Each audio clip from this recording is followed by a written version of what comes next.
Hey, art students. I'm going to walk you through some things regarding proportion with the human face. This is for your upcoming project, so you're going to be practicing some of these things that I'll be talking about today in this little video.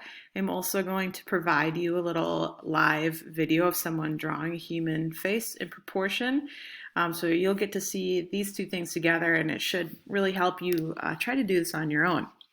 All right, so if we look at this image here, we've got, this really basic drawing. We can even still see the guidelines that the artist originally drew. But let's talk about some of the proportions.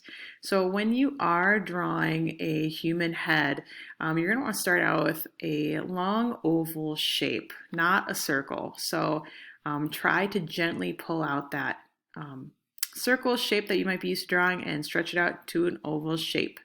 A few things to point out about the human face is that if you were to draw a line dissecting the head into two halves, the eyes fall right on that line. So if you were to just draw a little guideline that goes halfway through the head, those eyes are midway through the face, which might seem kind of strange. You might think that's a lot of forehead room, but keep in mind that part of the forehead is going to be covered up by your hairline, as we see up here. So it's not just like a big old head with a little hair on top. Nope, the hair actually goes over some of that space, so it doesn't seem so drastic. Okay. Another thing to keep in mind here is that the eyes are evenly spaced. As you do draw in those eyes, you're going to want to try to leave about an eye's distance for those two eyes to be separated by about one eye width in the middle here. So this distance should be equal to this distance, or close. Okay, so make sure you're not drawing your eyes too small or too big.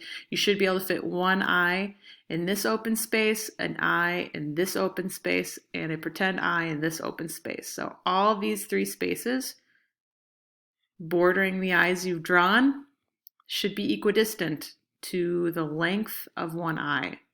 So if I were to do this, which I wouldn't because no one has as many eyes, I should be able to draw 1, 2, 3, 4, 5 eyes in this distance, and they should be nice and snug in there. So that's one thing to think about. Okay, now if you look at the bottom half of the head, so the eyes are in the middle, the bottom half of the face here, let's divide that into two halves as well. Okay, so if we draw a line, cleanly cutting this bottom half of the face into two even sections, so this distance is equal to this distance from the chin to the middle line, to the middle line, to the eyes. This should be the same distance, okay?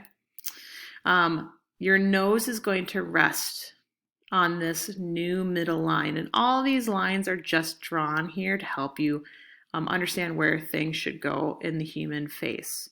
So the very tip of your nose is going to rest right on this imaginary dividing line, okay? And then you're going to leave a little bit of room. I actually think this mouth is a little too low, but you're going to leave just a little bit of room, and you're going to hop down. You should be able to fit, if you're going to take the height of this eye, let's say it's 1/2 inch, that's how much space you should leave between the nose and the mouth. Okay, it should be about equidistance. Okay, so just think about that. That's another little trick. I know I'm measuring things in eyes, which is kind of funny, but just leave a little bit of space from the nose and then start drawing in that little dip of the lip. And the ears are going to be lined up with the eyes, at least the top of the ears are, and then they drop down and they line up with your nostril. Okay, so that's kind of a good ballpark estimate there. Some tips and tricks with shading and drawing in different parts and features of the face. Notice how there isn't a long line showing the bridge of the nose, right? It's not there. A big mistake that students usually do is they like to draw the bridge of the nose, and then it looks really weird. It looks like an elephant trunk or something. So really, we get a lot of information on the nose with shading. So we're not shading yet in this example here, so just leave it blank. And I would encourage you to draw those little nostrils. Less is more. If you're outlining things really strong and heavy, it's going to really draw your attention to those areas. So just keep your lines nice and light and faint.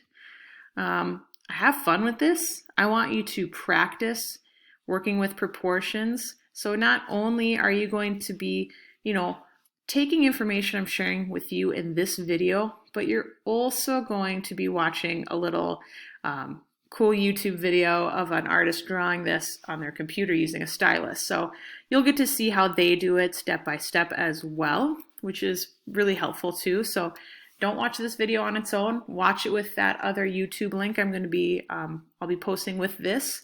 So stay tuned for that. Watch these two things together.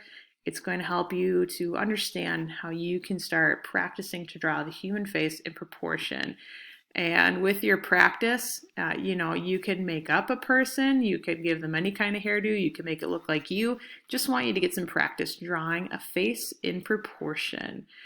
As always, if you have any questions, do please feel free to email me. I'm here to help you. I know that distance learning is hard and it certainly isn't ideal for art.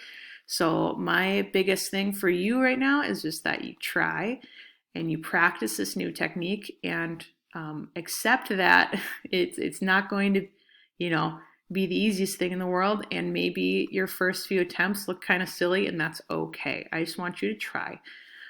Good luck with this. Try to have some fun and try to keep those proportions where things belong and how large or small they should be. Try to keep those in check and follow the instructions in the videos.